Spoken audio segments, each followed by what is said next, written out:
Welcome back to my YouTube channel. I hope you're all doing great.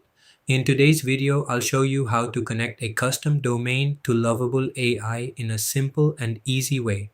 If you want your project to look more professional with your own domain name, then make sure to follow these steps carefully. Let's get started. First, open Lovable AI in your browser and log into your account. Once you're logged in, go to the All Projects section where all your created projects are listed. Now, select the project to which you want to connect your custom domain. Click on it to open the project dashboard. After that, look for the Publish button and tap on it. This will open the publishing settings for your project.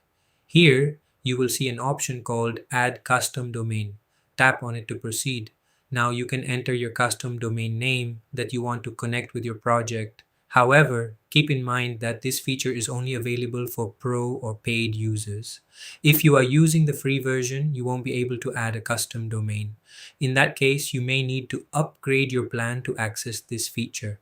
Once you enter your domain and complete the setup, your project will be connected to your custom domain. And that's it. Don't forget to like, share, and subscribe for more helpful tutorials.